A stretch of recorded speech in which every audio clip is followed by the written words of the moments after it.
going to take a look at 2017, number 4. Okay, now number 4 was, I think, probably one of the hardest AP problems here in the last few years. I'm looking at some of the statistics on it. The average was a 1.5 out of 9. Okay, so this one was very difficult for a lot of people, so it's a good thing that we're going over it. Okay, so let's read through the problem and see what it says. At time t equals 0, a boiled potato is taken from a pot on a stove and left to cool in a kitchen. The internal temperature of a potato is 91 degrees Celsius. At time t equals 0, and the internal temperature of the potato is greater than 27 degrees Celsius for all times t greater than 0. The internal temperature of the potato at time t minutes can be modeled by the function h that satisfies the differential equation dh over dt equals negative 1/4 h minus 27, where h of t is measured in degrees Celsius and h of 0 equals 91. Okay, so write an equation in part A, write an equation for the line tangent to the graph of h at t equals 0. Use this equation to approximate the internal temperature of the potato at time t equals 3. Before we get started, what information do you need to write the equation of a line tangent? Okay, so for part A, in order to write an equation line, or the equation of a tangent line, we need a point and we need a slope. Okay, it says to use the line tangent to the graph of h at t equals 0. So that's going to be the variable here. T is equal to 0. Think of t as x. So I need to figure out what h is, h of 0. H of 0 was given to us, and that's just going to be 91. And then I need the slope. So the slope of h at 0 is just taking 91 and plugging it into the derivative. The derivative isn't given in that notation. It's given in a different notation, but this is that derivative. Okay. So what we're going to do is plug 0 into that.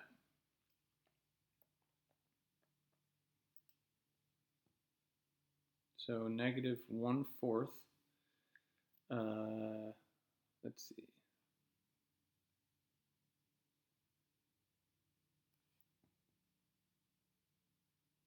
Oh, wait a minute. We're not going to plug in 0. Wait.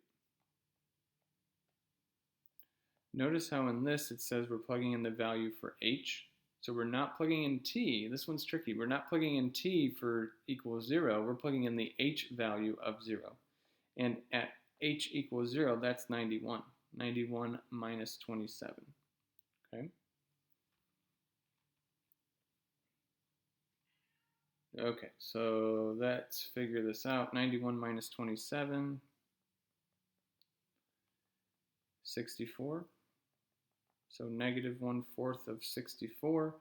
1/4 of 64 would be 16. So this is negative 16. So the derivative at t equals 0 is negative 16. So now I have my point and I have my slope. So let's write this equation.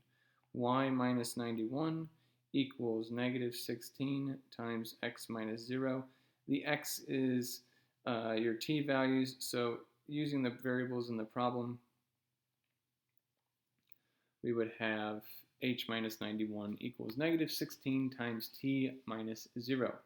And I think it says to use this equation to approximate the internal temperature of the potato at time t equals 3. So what we're going to do is take 3 and plug it in. This is just a linear approximation. Before we do that, I'm going to just kind of clean this up a little bit, get rid of that minus 0 because it doesn't really do anything, and then plug in 3. Okay, so that's negative 48 plus 91. 91 minus 48, let's see, 8, 3, 43, so 43 degrees Celsius if you want to include that. Okay. All right, part B. Use the second derivative to determine whether your answer in part A is an underestimate or an overestimate of the internal temperature of the potato at time t equals 3. What do you think it's going to be, an overestimate or an underestimate? Okay, so to start this, let's start by finding the second derivative. So let's rewrite the first derivative, just so we have it here. Let's see, it's negative 1/4 times h minus 27, and I think it might be a little bit easier if we distribute this negative 1/4. Negative 1/4 h plus 1/4 times 27, so positive 27/4. And then let's take the derivative of this second derivative with respect to time. Okay, so this is like a chain rule. This is like a related rates problem. We're going to take the derivative of this, dh over dt. The negative 1/4 would stay, but the derivative of h would just be dh dt. Okay, and then the derivative of 27/4 is 0, so that's going to go away. And then what I'm going to do is this dh dt is actually equal to this negative 1/4. So we're going to take that negative 1/4 times h minus 27 and plug it in. And that would be multiplied by negative 1/4 h minus 27. Simplifying this, it would be positive 1/16 times h minus 27.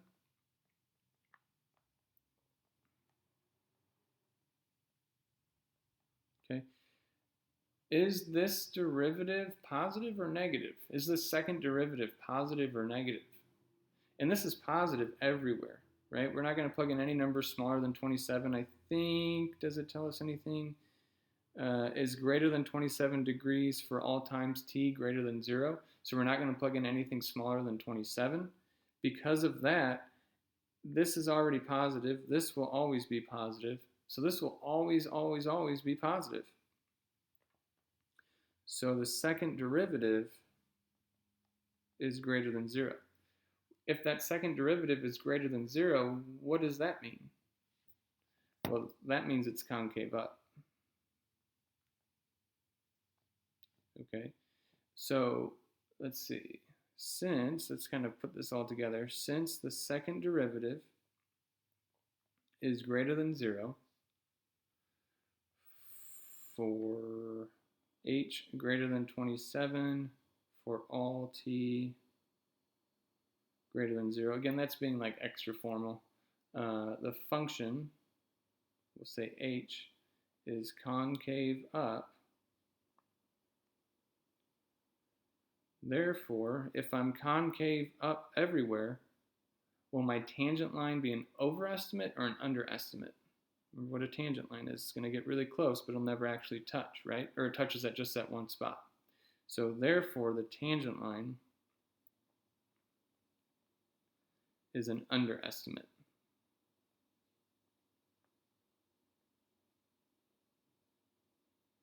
Okay?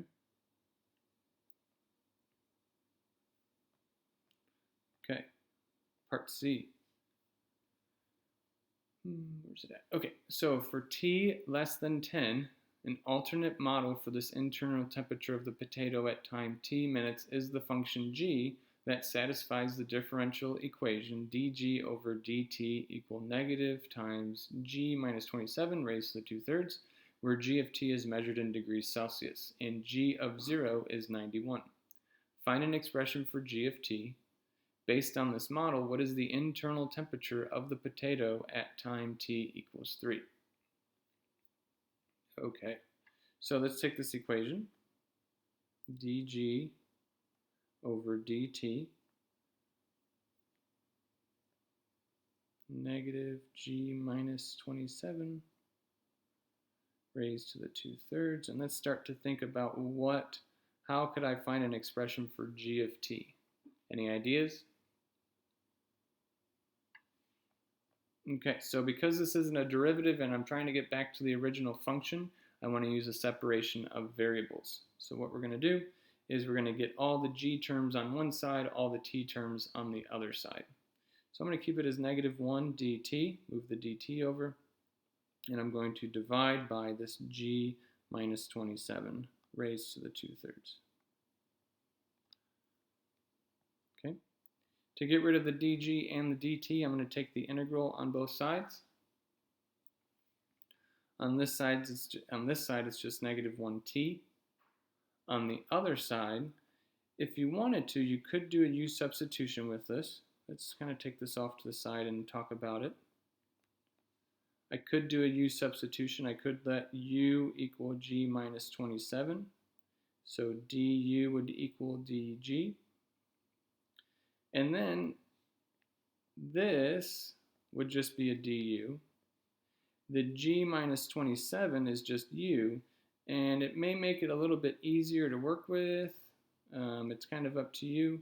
What I would do, though, is after substituting my u's back in, I would rewrite that as u to the negative 2/3. And then what we're going to do is we're going to add 1 to the power. So if I take negative 2/3 and add 1, that would be the same as negative 2/3, plus 3/3, so that's now 1/3, and then divide by the new power and do my constant, okay? And actually we're going to put the plus c over here with the t, right? Okay.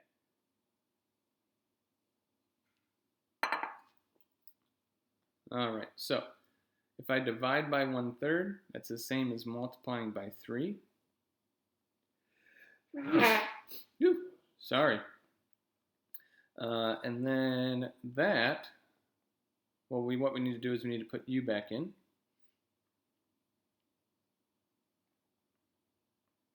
Okay, so we're going to put u back in there, and we'll put it back into my equation. So 3 times g minus 27 raised to the 1/3. And the goal now is to get g by itself. So what we'll do is we'll divide both sides by 3. And we're going to divide both of these by 3, so negative 1/3 t. Now remember, c is just a constant, so if I take it and divide it by 3, I'm still just going to get c. Okay, a constant's a constant no matter what you do to it. And then what we're going to do is we're going to get rid of the cubed, or the raised to the 1/3 by cubing it. So let's go ahead and cube both sides. So g minus 27 equals negative 1/3 t plus c cubed. And then add 27.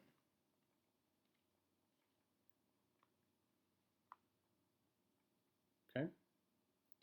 So I kind of have an expression for g of t, but I need to use my initial condition to get rid of the c. So g of 0 equals 91. So g is 91. T is 0.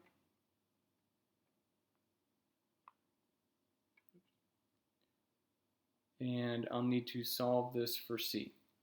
So 91 minus 27, we already did that, was 64. Negative 1/3 times 0 is 0, so I have c cubed, and now I need to take the cube root of 64, which is just 4. So c is 4. So let's go ahead and plug that in. So g of t is equal to negative 1/3 t plus 4 cubed plus 27. So that's my expression for g of t. And then it says, based on this model, what is the internal temperature of the potato at t equals 3? So what we're going to do is we're going to take 3 and plug it in. So g of 3 equals negative 1/3 times 3 plus 4 cubed plus 27. Negative 1/3 times 3 is negative 1 plus 4. Negative 1 plus 4 is 3 cubed plus 27. 3 cubed is 27, so 27 plus 27 would be 54. So the temperature of the potato using this model would be 54 degrees Celsius. Okay. All right, so let's talk about some points on this one. For part A, you'd get 3 points. You would get 1 point for your slope. The slope we said right here. 1 point for your tangent line, so this expression right here, and then 1 point for your answer. So even if you read through part B and read through part D and had no, or part C, I labeled it part D, but it should be part C here. Even if you read through all of that and still didn't know what to do, hopefully you could still find the equation of a tangent line. On part B, knowing that it's an underestimate with your reason would get you just the 1 point for that. And then for part C, this is a separation of variable problems, so this one's worth 5 points.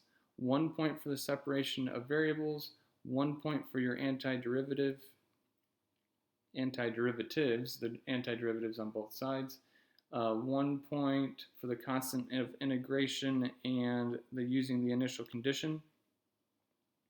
So 1 point for having the plus c, 1 point for plugging in the 0 and solving for it, 1 point for having this expression, and then 1 point for g of t and g of 3. So your answer here, okay? All right, and then if you did not have a constant of integration, the most you could get would just be the 2 points, 2 out of 5. And if you didn't separate the variables at all, you would get 0. So it's really important when you see a problem like this to make sure you separate your variables.